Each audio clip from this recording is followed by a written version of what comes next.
I never planned for her to stay the night. That's the part people never believe. They assume loneliness must always lead to recklessness. That a single dad raising a 7-year-old daughter in a quiet rented house doesn't know how to control his heart. But loneliness isn't hunger, it's exhaustion. And that night, exhaustion won. Her name was Alina.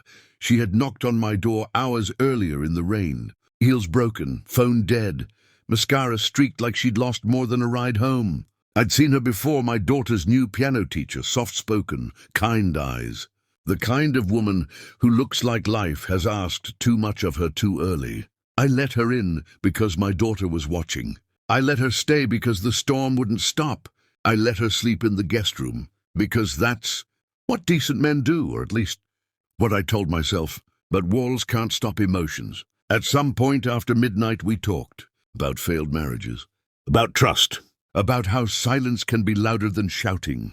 When the sun rose, nothing inappropriate had happened, but everything had changed. The way she looked at me over coffee, the way my daughter laughed with her like she'd known her for years. It felt dangerous, too warm, too real. Then her phone buzzed. She read the message. Her face went pale. She looked at me and said the words that would haunt me for months. "My dad wants to see you." I laughed, thinking it was a joke. She didn't smile. "He knows where I stayed," she said quietly.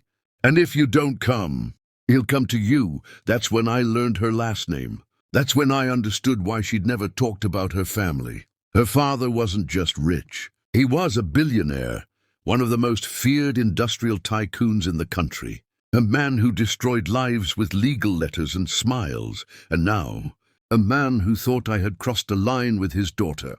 As I watched her leave that morning, fear settled into my bones, not for myself, but for my daughter still asleep upstairs, unaware that her father had just stepped into a world where men like me don't get second chances.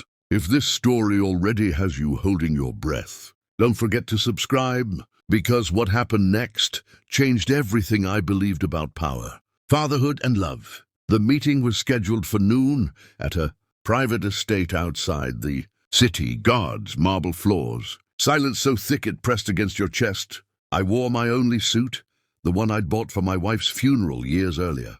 I walked in knowing one wrong sentence could cost me my job, my home, maybe even my daughter. Her father sat at the end of a table longer than my living room. He didn't stand, didn't offer a hand, just studied me like a mistake that hadn't realized it was one yet. "You're a single father," he said, not asking.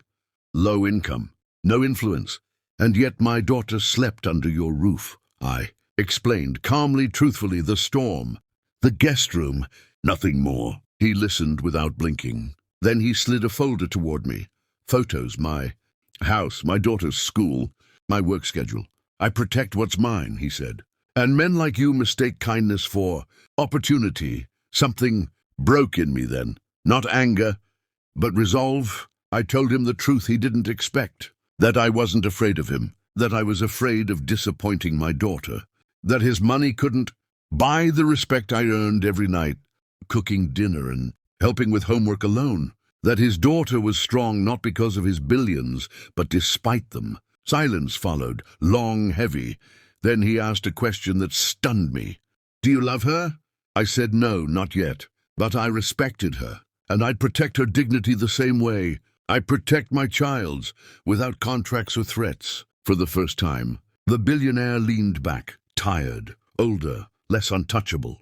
"You remind me of who I was," he said quietly. "Before money replaced fear." He didn't apologize. Men like him never do. But when I left, the guards nodded differently.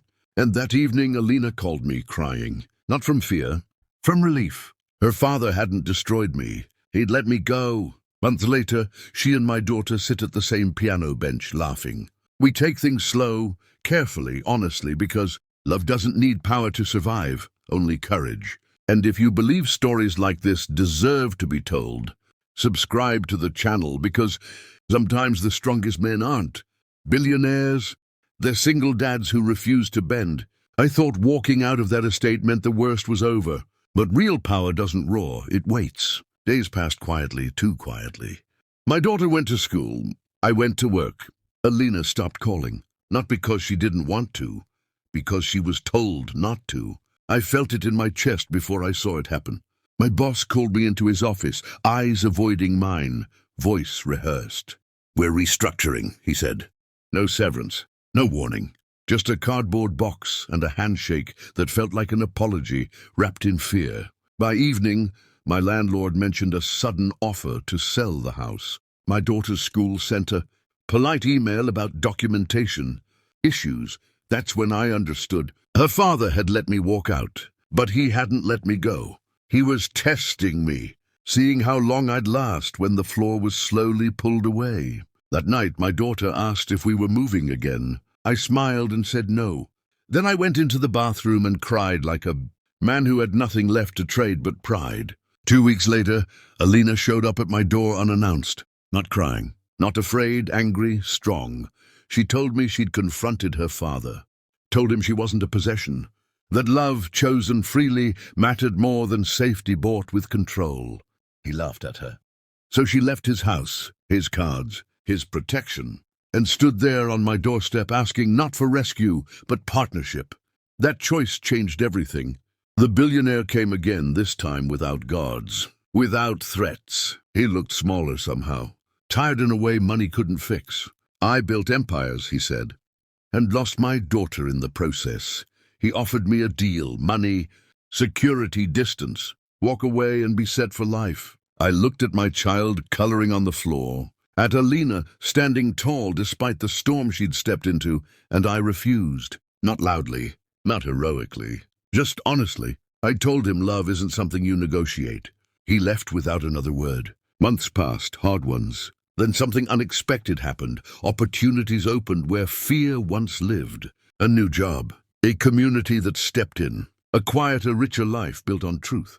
The billionaire never interfered again. Sometimes power recognizes when it's lost. Today, Alina sits at our dinner table, not as someone saved, but as someone who chose. And my daughter calls her family. If this story moved you, inspired you, or reminded you that courage still matters in a world ruled by money, subscribe to the channel. Because stories like this don't just entertain, they remind us who we are,